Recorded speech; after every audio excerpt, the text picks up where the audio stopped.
दोस्तों फिर से स्वागत है हमारे YouTube चैनल ज्ञान गंगा में। हम आज फिर से आपके लिए एक नई जानकारी के साथ आए हैं। जो लोग हमारे चैनल से नए जुड़े हैं वो चैनल को सब्सक्राइब कर ले और बेल आइकन को प्रेस कर दे, जिससे जो भी हम वीडियो डालें उसका नोटिफिकेशन आपके पास सबसे पहले पहुंच जाए। हिंदू धर्म में विवाह के दौरान कई तरह की रस्में निभाई जाती है। कन्यादान भी इन्हीं रस्मों में से एक है। धर्म शास्त्रों में कन्यादान को महादान बताया जाता है। हिंदू धर्म में होने वाली शादियों में जयमाला से लेकर कन्यादान तक हर रस्म के अलग अलग मायने हैं। शादी विवाह के कार्यक्रमों में माता पिता के लिए अपनी बेटी का कन्यादान करना एक भावुक पल होता है। विवाह के दौरान अपनी पुत्री के हाथ पीले करके उसके हाथ को वर के हाथ में सौंप देना कन्यादान कहलाता है। इस रस्म के जरिए पिता द्वारा अपनी पुत्री की जिम्मेदारी उसके पति के हाथों में सौंपकर उसके नए जीवन की शुरुआत के लिए आशीर्वाद देता है।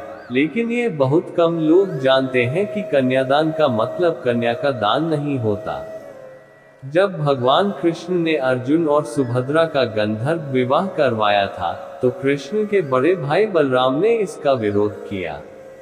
भगवान बलराम ने कहा था कि सुभद्रा का कन्यादान नहीं हुआ है और जब तक विवाह में कन्यादान नहीं होता तब तक ये विवाह पूर्ण नहीं माना जाएगा।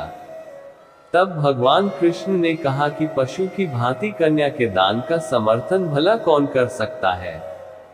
कन्यादान का सही अर्थ है कन्या का आदान, ना कि कन्या का दान। शादी विवाह के दौरान कन्या का आदान करते हुए पिता कहता है, मैंने अभी तक अपनी बेटी का पालन पोषण किया और उसकी जिम्मेदारी निभाई। मैं आज से आपको अपनी पुत्री सौंपता हूँ। इसके बाद वर कन्या की जिम्मेदारी अच्छे से निभाने का वचन देता है। इसी रस्म को कन्या का आदान कहा जाता है। इस रस्म का मतलब यह नहीं होता कि पिता ने पुत्री का दान दिया है और अब उसका उस पर कोई अधिकार नहीं। आदान का मतलब है लेना या ग्रहण करना। इस तरह एक पिता अपनी कन्या की जिम्मेदारी वर को सौंपता है और वर उन दायित्वों को ग्रहण करता है। भगवान कृष्ण ने कहा, बेटियां परमात्मा की दी हुई सौगात होती है, उनका दान नहीं आदान किया जाता है। कैसे शुरू हुई कन्यादान की प्रथा? हिंदू धर्म शास्त्रों के अनुसार कन्या का आदान सबसे पहले दक्ष प्रजापति द्वारा किया बताया जाता है। दक्ष प्रजापति की 27 कन्याएं थीं, जिनका विवाह दक्ष प्रजापति ने चंद्रदेव से करवाया था, ताकि सृष्टि का संचालन सही तरीके से हो सके। उन्होंने अपनी 27 कन्याओं को चंद्रदेव को सौंपते हुए कन्या आदान किया था।